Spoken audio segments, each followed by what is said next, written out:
Walter Haynes slumped lifeless in his chair, a thin stream of blood trickling from his nose, as Josephine Bell calmly leaned in and kissed his forehead. Outside, rain hammered the windows. Inside, the teacup on the table still steamed. But what happened next will shock even those who thought they'd seen everything. But first, let's go back to the beginning. The morning of the wedding rose cold and pale, a sliver of sun filtering through the lace curtains of the boarding house where Josephine had slept, alone, on a narrow bed that creaked beneath her as she dressed. She had ironed the green muslin dress the night before, smoothing its worn seams with the same care one gives to heirlooms no one else values. It had belonged to her mother once, or maybe just reminded her of her. Something soft, something from when hands held her with reverence instead of suspicion. She pinned up her hair with fingers that trembled slightly, not from fear, but age. There was no mirror in the room large enough to see her whole reflection, only a shard above the wash basin that showed her eyes. They were tired, yes, but not dead. That mattered.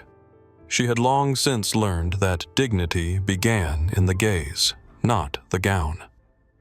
Outside, the town stirred with the indifference of routine.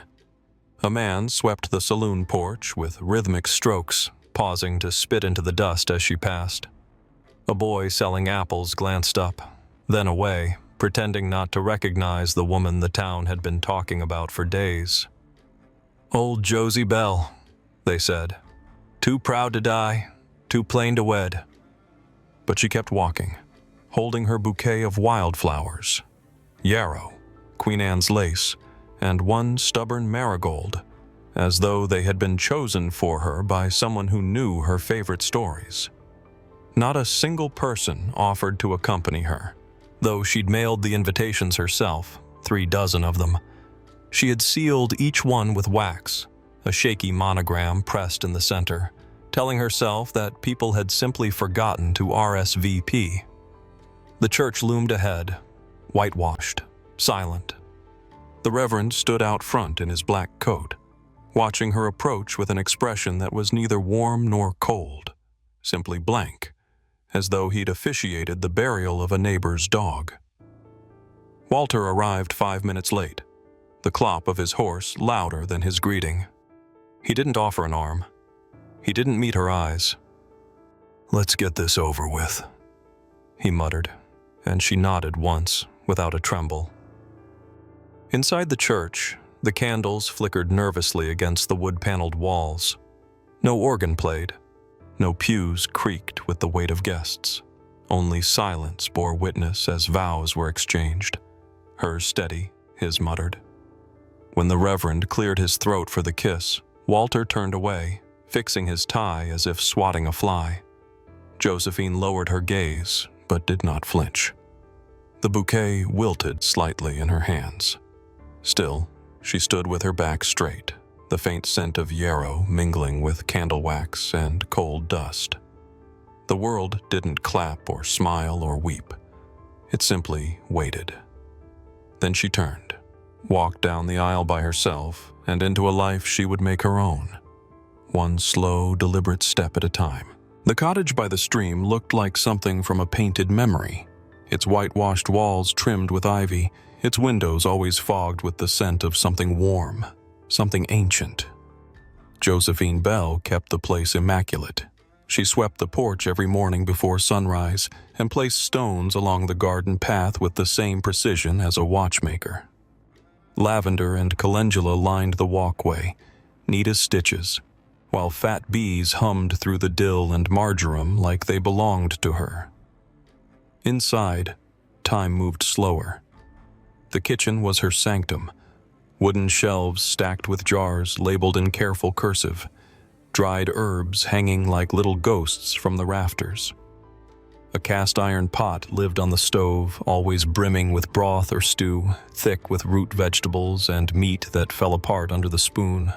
Her pies had crusts so golden they looked lacquered, and the smell of clove and cinnamon would draw neighbors like moths to lanterns. And come they did. The same men who had hooted when she passed on her wedding day who had raised their hats not out of respect, but mockery. They came in twos and threes, chuckling with the false manners of men unaccustomed to being denied. "Just checking in on old Walt's lucky catch," they'd say, but their eyes lingered too long on her hands, her baking, her hips. She always smiled, that same soft, unreadable smile, and served them what they didn't deserve: her finest bread, her richest stew, her famous elderberry cordial in short curved glasses. "Just a taste," she would say, voice honey-thick. "Tell me what you think." They never noticed the way her eyes never blinked while they drank, never wondered why her kitchen smelled of sage and something darker, sharp, medicinal. They only complimented her crust, her preserves, her peaches soaked in syrup thick as sin. The first to fall was Hank Delroy. 3 days after he'd licked the bottom of her rhubarb tart dish, he collapsed behind the wheel of his wagon, jaw clenched, foam on his lips. "Heart," they whispered. "Must have been the heat." Then came Tom with the rotted tongue. Then Micah with the bleeding gums. The pattern formed slowly, too slowly for men who never saw patterns unless they were stitched into a quilt by a woman. When Sheriff Cutler came with his questions and his quiet suspicion, Josephine met him in a flour-dusted apron, her hands smelling of rosemary and lard. She offered him a warm biscuit and a soft seat. "I'm just an old woman trying to be kind," she said, folding her hands sweetly on the table. He left with crumbs on his shirt and doubt coiled deep in his gut. No charges, no evidence, just a growing silence. And in that silence, Josephine baked. There had been a time, long before Willow Creek, when Josephine Bell had lived in a town with gas lamps and paved streets, where the smell of coal and soap mixed with chimney smoke. Back then, her hands had held life. She brought babies into the world, stitched wounds, cooled fevers with compresses soaked in cider vinegar and prayer. They called her wise, until the night her daughter came home shaking, dress torn, the front of it stained with what no one wanted to see. She had gone to the church first. Reverend Grayson looked down at the bruises and said her daughter had tempted sin. Then came the elders with their folded arms and folded hearts. Unwed and unclean, they called her child. A blight, an offense, as if the pain inside her belly had been born of her own wickedness and not some boy with a father on the council. Josephine begged. She went door to door. Her apron strings flapped like surrender flags in the wind, but not one soul opened their door. Not one voice rose for her daughter. When they took the girl away, to a cold building with no name above the gate and locked doors where screams made no difference, Josephine had watched the town from her porch and memorized the faces that had looked away. Her husband, William Bell, packed his bags 2 days later. "I can't be tied to this," he said. "It's not my fight." He left a Bible and a note, but neither said anything worth keeping. She burned them both in the stove. She had not spoken aloud her daughter's name in 20 years. But she remembered it every morning when she brewed the bitter tea, every night when she ground herbs with mortar and pestle. Her silence became a blade honed on memory. She kept a journal with no poetry, just a list. Names, dates, what they did, what they didn't. By the time she arrived in Willow Creek, the scent of rosemary masked the rot inside her chest. Walter Haynes had thought he was marrying age and desperation. In truth, he married intent. He became slower after the 3rd month. The bruises on his forearms were mistaken for clumsiness, the bleeding gums for bad teeth. He stopped drinking from the same pitcher after Josephine stopped asking. That night, the sky wept. The wind clawed at the shutters as Walter slumped forward into the silence. Josephine leaned in. No rush. She closed his eyes with 2 fingers, gentle as a curtain drawn at dusk. then kissed his brow like a prayer no god would hear. "I remember them all," she whispered. "But now, one less." By the following spring, a strange quiet had settled over Willow Creek, not hollow, but deliberate, like a breath held between verses of an old hymn.